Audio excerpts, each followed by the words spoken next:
Saudara-saudariku, dimanapun Anda berada, bersyukur pada Allah Subhanahu wa Ta'ala mengawali jumpa tausiah kita menjelang berbuka di Indonesia, khususnya waktu bagian Barat. Semoga Allah Subhanahu wa Ta'ala menerima seluruh amal ibadah kita yang mengiringi paket Ramadan yang kita tunaikan di tahun ini. Semoga qiyam kita, siam kita, dan seluruh perjuangan kita sampai detik ini diterima oleh Allah Subhanahu wa Ta'ala untuk mendapatkan rahmatnya.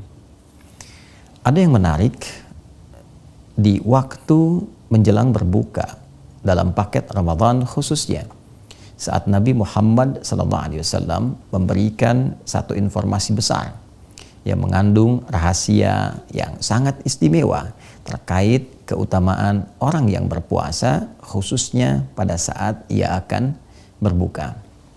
Terdapat dalam hadis sahih riwayat Imam At-Tirmidzi nomor hadis 3598 dan disampaikan dari Nabi SAW melalui sahabat Abu Hurairah Abdurrahman bin Sakhr radhiyallahu taala anhu. Dari Nabi SAW beliau bersabda, "Thalathatun la turaddu da'watuhum." Ada 3 golongan utama yang doa mereka itu tidak tertolak, mudah bagi Allah untuk mengabulkannya. Yang pertama, as-shaimu hatta yuftira. As-shaimu, orang yang tengah berpuasa, hatta yuftira, dan puncaknya sampai ia berbuka. Yang kedua, al-imamul adil, pemimpin yang adil. Dan yang ketiga, da'watul mazlum, doa orang yang tengah terzalimi. Yarfa'uhallahu ta'ala fauqal ghamami. Allah Subhanahu wa Ta'ala akan berkenan mengangkat doa mereka itu melewati awan-awan. Tufattahu biha abwabus samai, bahkan terbuka pintu-pintu langit karena doa-doa mereka itu. Wa yaqulu, dan Allah kemudian berfirman dalam hadis qudsinya, wa izzati la ansurannaka walau ba'da hin. Demi keagunganku, kata Allah, aku akan tolong kamu, aku akan kabulkan doamu walaupun sekejap saat ini, walaupun setelah sesaat, setelah sampai aku kabulkan. 3 golongan ini yang menarik. Pertama disebutkan adalah golongan yang tengah menunaikan ibadah puasa. Golongan yang disebutkan oleh Nabi SAW tengah berjuang untuk mendekat kepada Allah. Dalam hadis yang lain, meninggalkan makannya, minumnya, syahwatnya demi meraih kedekatan, demi mendapatkan ridha dan pahala dari Allah Subhanahu wa Ta'ala. Maka orang-orang yang meninggalkan larangan-larangan Allah, bahkan meninggalkan makanan untuk sementara waktu, minumnya, syahwatnya, mencegah dari perbuatan buruk, meningkatkan amal solehnya, dan dilakukan karena Allah. Hadis riwayat Al-Bukhari dalam Kitabus Shaum, topik yang ke-30 dalam urutan Sahih Al-Bukhari, dan hadis yang ketiga dalam urutan di Kitabus Shaum ini ada hadis qudsi mengatakan, "As-siyamu li wa ana ajzi bihi." Puasa yang ditunaikan karena Allah itu, puasa ditunaikan karena aku, kata Allah. Yatruku ta'amahu wa mashrabahu wa syahwatahu, dia meninggalkan ta'amahu, makanannya, wa syarabahu, minumannya, wa syahwatahu, dan keinginan seksualnya, min ajli, ya, untukku, kata Allah. Ditujukan ikhlas karena Allah Subhanahu wa Ta'ala. As-siyamu li wa ana ajzi bihi. Dia tunaikan puasa untukku, maka aku yang memberikan pahalanya, aku yang memberikan balasannya secara langsung. Maka di antara balasan itu diapresiasi langsung melalui sabda Nabi SAW. Diberikan oleh Allah muqaddimahnya, pendahuluannya, berupa pengabulan doa yang cepat luar biasa, yang kilat menembus langit, melewati awan-awan yang berjejer rapi itu. Nabi menyampaikan, thalathatun, 3 golongan, la turaddu da'watuhum, yang tidak tertolak doa mereka, cepat dijawab. Urutan pertamanya, as-shaima, orang yang puasa sesuai dengan ketentuan, sesuai dengan aturan, dia ikhlas menunaikan, dilakukan karena Allah, hatta yuftira. Maka doanya sampai dia berbuka, dan puncaknya saat akan berbuka itu tidak tertolak. Karena itu saudara, hadis ini memberikan kesan kepada kita bahwa semua waktu di Ramadan itu begitu berharga. Bahkan ada penekanan tersendiri. Sahur punya keistimewaannya, berbuka punya keistimewaannya, sampai di malam pun pertengahannya, setiap detiknya, menitnya, waktu bergantinya punya nilai di hadapan Allah Subhanahu wa Ta'ala.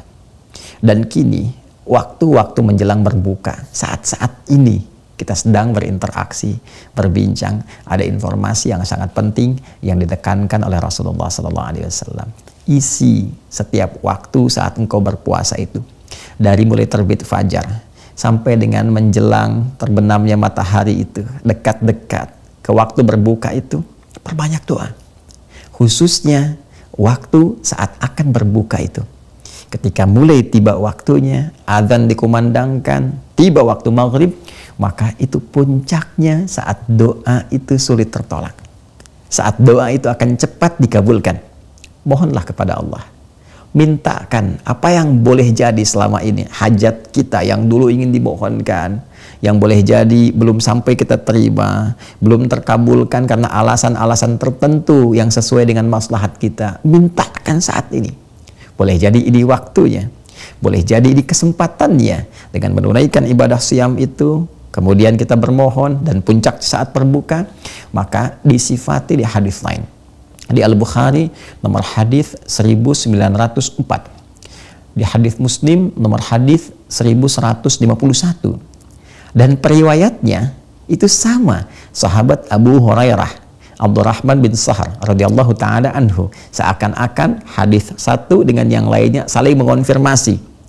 Bila yang pertama tadi menyampaikan 3 golongan yang doanya tidak tertolak dan puncak pertamanya orang puasa, maka dikonfirmasi di Al-Bukhari, dikonfirmasi di hadis Muslim, keadaan doa yang bermohon yang sulit tertolak ini, yang cepat dikabulkan ini adalah satu di antara 2 kebahagiaan yang diraih oleh setiap insan beriman yang menunaikan ibadah siam. Lis-shaimi farhatani. Nabi SAW menyampaikan, kata sahabat Abu Hurairah radhiyallahu taala anhu, lis-shaimi, bagi setiap orang puasa itu farhatani, ada 2 kebahagiaan. Farhatun bi fitrihi aw 'inda fitrihi aw kama qala Rasulullah SAW.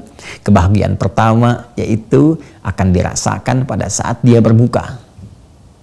Wa farhatun yaumal qiyamati, dan kebahagiaan kedua yaitu di hari kiamat ketika dia membawa hasil puasanya dan menerima balasan pahalanya di sisi Allah Subhanahu wa Ta'ala.